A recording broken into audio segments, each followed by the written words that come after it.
Saya Sabir Faira. Kali ini saya akan review sebuah buku karya seorang penulis legenda tanah air, yaitu Bapak Pramoedya Anantatur. Jadi bukunya ini merupakan lanjutan dari Tetralogi Pulau Buru, yaitu buku dengan judul Jejak Langkah.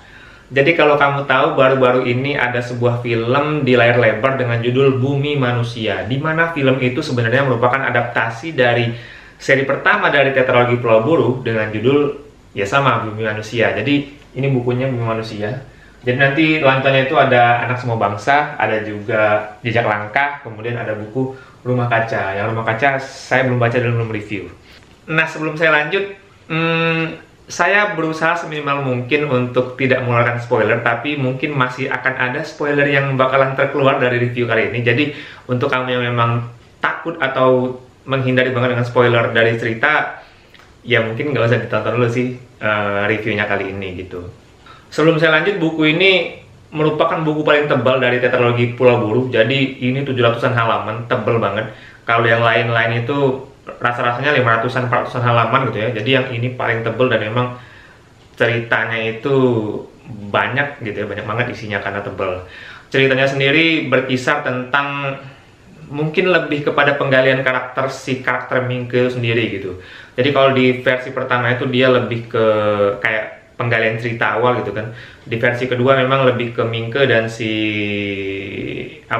Mama gitu kan. Nah, sementara yang di Jejak Langkah ini memang lebih menggali tentang karakter si Mingke itu sendiri. Jadi menggali tentang karakter ya idealismenya dia gitu kan, kemudian keras-kerasnya dia, terus pemikiran-pemikiran dia, dan yang mungkin bakalan buat cewek-cewek itu bakalan benci dengan karakter Mingke pada buku kali ini. Mungkin ya di sini juga diceritakan seorang Mingke sebagai seorang laki-laki biasa yang juga tertarik pada wanita, dan ya seperti itulah, dan mungkin itu bakalan bikin ilfil sih di kalangan cewek-cewek gitu. Nah, yang banyak digali dari karakter Mingke di sini adalah tentang awalnya tentang pendidikan. Ya, dia seperti kita tahu bakalan melanjutkan pendidikan, dia berkuliah, kemudian di sini dia mulai berorganisasi gitu. Dan disinilah saya mungkin mulai mengerti gitu ya. Jadi kan buku ini ceritanya pernah dilarang peredarannya di Indonesia pada zaman Orde Baru, dan waktu saya baca di versi 1 dan versi kedua sebenarnya saya nggak paham kenapa sih harus dilarang gitu.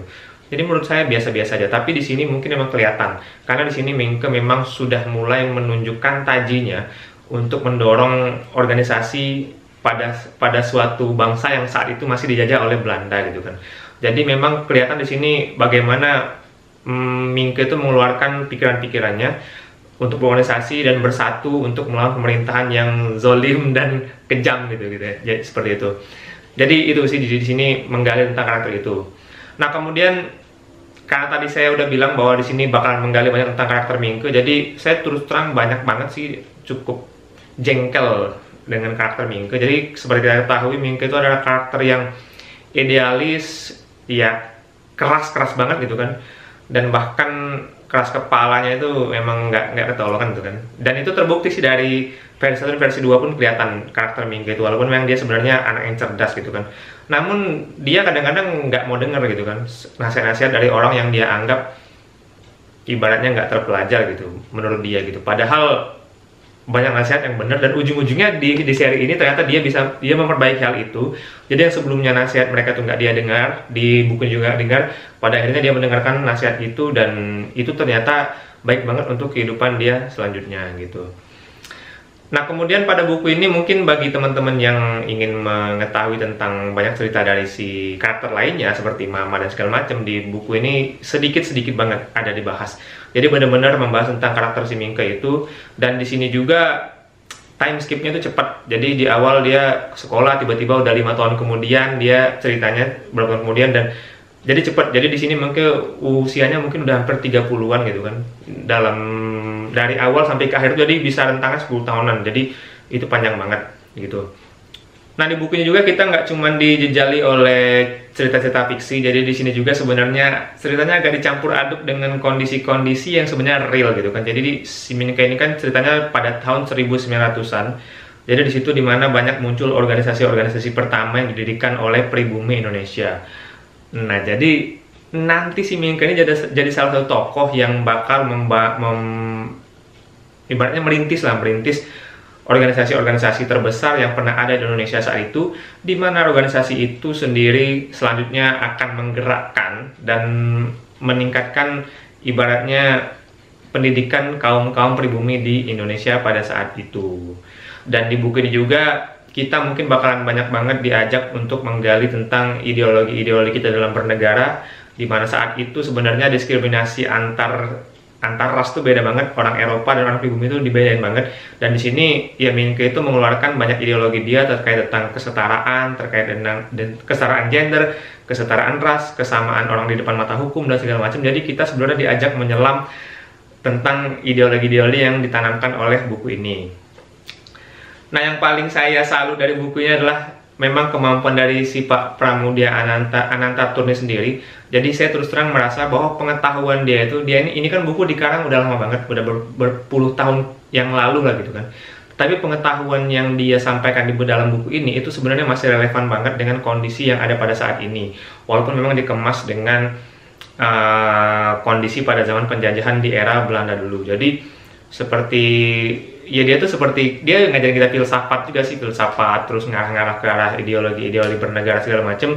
Jadi saya di situ ngerasa memang Pak Pram ini adalah seorang yang smart banget, pengetahuannya tentang sejarah, tentang filsafat, tentang politik bernegara itu bener-bener bagus banget, dan dia bisa menyampaikannya dengan baik kepada para pembacanya dengan buku fiksi yang menarik seperti ini. Jadi ini sebenarnya referensi yang bagus banget sih menurut saya untuk dibaca oleh anak-anak sekolah, walaupun memang ada beberapa bagian yang agak-agak melenceng dengan norma-norma agama dan norma budaya di Indonesia pada saat ini.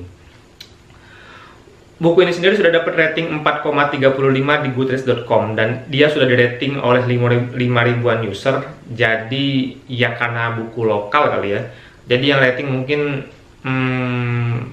nggak banyak sih orang-orang di luar negeri sana, jadi mungkin kebanyakan rating juga orang-orang dari Indonesia atau orang-orang yang memang membaca versi Belandanya atau versi bahasa-bahasa lainnya gitu kan. Tetapi overall rating setinggi itu menurut saya sih bagus banget, jadi 4,35 dari 5. Dan kalau saya diminta untuk rating buku ini, saya akan kasih bintang 5 karena saya terpuaskan banget sih dengan buku ini, seperti itu. Nah, buku ini sendiri masih ada lanjutannya satu lagi gitu kan, Tetralogi Pulau Buru. Jadi yang terakhir itu ada Rumah Kaca. Saya juga tetap, karena yang ini bagus, tiga-tiganya bagus, jadi saya mungkin akan tetap melanjutkan membaca Rumah Kaca. Tapi mungkin saya nggak akan langsung sih membaca langsung Rumah Kaca. Jadi saya selingin dulu dengan buku-buku yang lain biar nggak bosan gitu kan. Nah, sekian dari saya harap review kali ini membantu kamu untuk menentukan bacaan kamu selanjutnya. Kalau kamu mau request review buku dari saya, silahkan isi di kolom komentar. Saya harap review kali ini membantu kamu. Dan kalau kamu suka dengan videonya, silahkan like. Kalau nggak suka, silahkan dislike. Akhir kata, terima kasih.